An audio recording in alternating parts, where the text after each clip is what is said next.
अस्सलाम वालेकुम बच्चों, उम्मीद करती हूँ कि आप सब खैरियत से होंगे और आपकी ईद की छुट्टियाँ भी बहुत अच्छी गुजरी होंगी। अब वापस आते हैं हम अपनी ऑनलाइन क्लासेस की तरफ।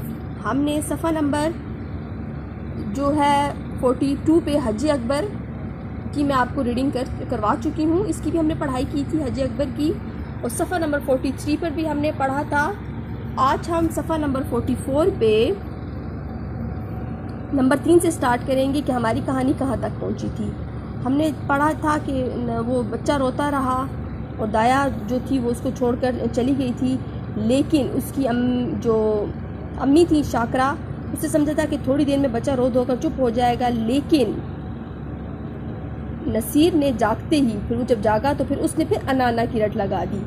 3 बजे जब साबिर वापस दफ्तर से आए तो बच्चे की हालत देखी तो बच्चे की तरफ, बीवी की तरफ वो कहर की नज़रों से देखा, मतलब गुस्से से देखा, और उसने उसे गोद में उठा लिया और बहलाने लगा। आखिर नसीर को जब यकीन हो गया नसीर को जब यकीन हो गया कि दाया जो है वो मिठाई लेने गई तो उससे तस्कीन हो गई। मगर शाम होते ही क्या हुआ था, फिर उसने चीखना शुरू कर दिया, अन्ना मिठाई लाई। इस तरह 2-3 दिन क्या हुए गुजर गए। नसीर को इतना अन्ना की रट लगाने और रोने के सिवा कोई काम ना था। वो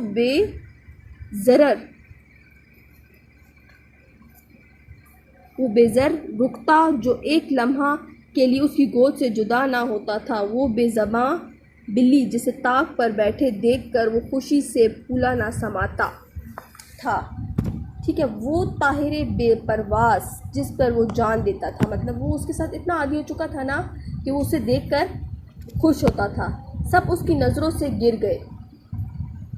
वो उनकी तरफ आंख उठाकर भी ना देखता। वो अक्सर सोते सोते चौंक पड़ता और अन्ना पुकार कर रोने लगता। मतलब नसीर की हालत इतनी ख़राब हो गई थी ना दाया के जाने के बाद कि उसका गदरिया हुआ बदन घुल गया।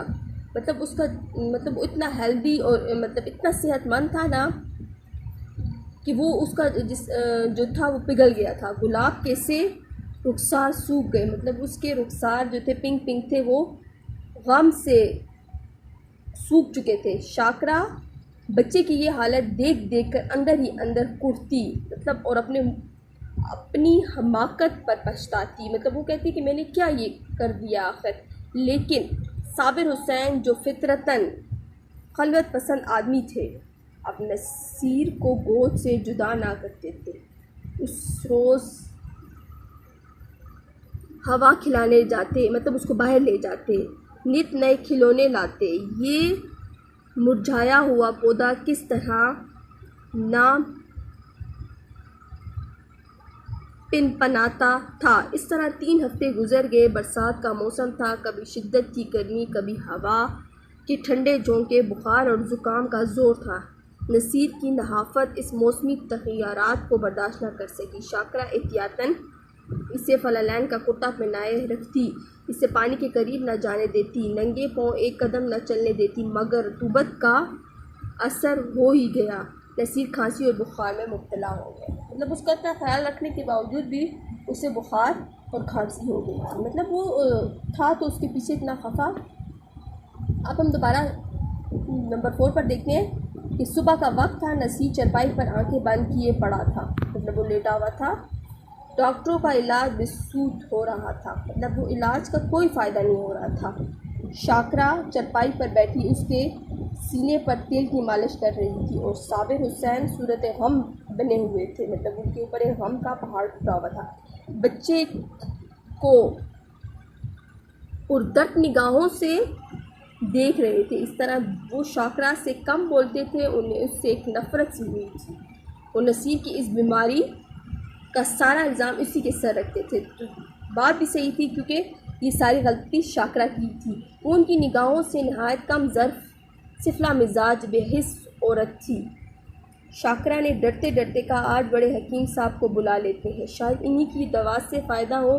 साबिर हुसैन ने काली घटाओं की तरफ देखकर तुर्शी से जवाब दिया, मतलब तुर्श तरीके से, सख्त लहजे में, बड़े हकीम नहीं, लुकमान भी आ जाए तो इससे कोई फ़ायदा ना होगा।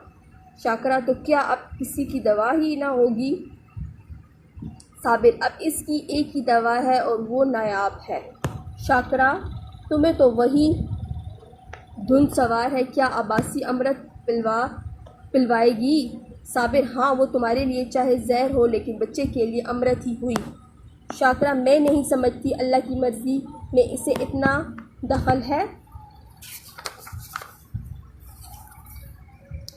साबिर, अगर नहीं समझती हो तो अब तक नहीं समझा तो रोएगी, बच्चे से हाथ धोना पड़ेगा। शाकरा, चुप भी रहो, कैसा शगुन ज़बान से निकालते हो, अगर ऐसी जलीकट्टी सुनानी है तो यहाँ से चले जाओ। साबिर ने कहा, हाँ तो मैं जाता हूँ, मगर याद रखो ये खून तुम्हारी गर्दन पर होगा।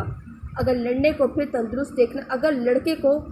तंदुरुस्त देखना चाहती हो तो इसे अब्बासी के पास जाओ, उसकी मिन्नत करो, इल्तिजा करो, तुम्हारे बच्चे की जान इसी के रहम करम पर मुहस्सर है। शाकरा ने कुछ जवाब ना दिया, उसकी आंखों से आंसू जारी थे। साबिर हुसैन ने पूछा, क्या मर्जी है, जाओ उसे तलाश करो। तुम क्यों जाओगे? मैं खुद चली जाऊंगी। नहीं, माफ़ करो मुझे तुम्हारे ऊपर एतबार नहीं है, न जाने तुम्हारे मुंह से क्या निकल जाए कि वो आनी भी हो तो ना आए। शाकरा ने शोर की तरफ निगाहें मलामत से देखकर कहा, हाँ और क्या, मुझे अपने बच्चे की बीमारी का कल्क थोड़े से ही है। मैंने शर्म के मारे तुमसे कहा नहीं, लेकिन मेरे दिल में बार बार यही ख्याल पैदा हुआ कि मुझे दाया के मकान का पता मालूम होता तो मैं इसे कब की मना लाती। वो मुझसे कितनी ही नाराज़ हो लेकिन नसीर से इसे मोहब्बत थी। मैं आज ही इसके पास जाऊंगी, इसके कदमों के आंसुओं से तर्क कर दूंगी और जिस तरह राज़ी होगी उसे राज़ी करूंगी। शाकरा ने बहुत ज़ब्त करके ये बातें कहीं, मगर अमटते हुए आंसुओं से अब न रुक सकी। साबिर हुसैन ने बीवी की तरफ हमदराना निगाह से देखा और नादिम होकर बोले, मैं तुम्हारा जाना मुनासिब नहीं समझता, मैं खुद ही जाता हूँ। यहाँ तक हमने पढ़ा है, उम्मीद करती हूँ कि आपको समझ आई होगी। इसको आप दोबारा एक दफ़ा पढ़िएगा। अपना ख्याल रखिएगा। Take care. अल्लाह हाफ़िज़।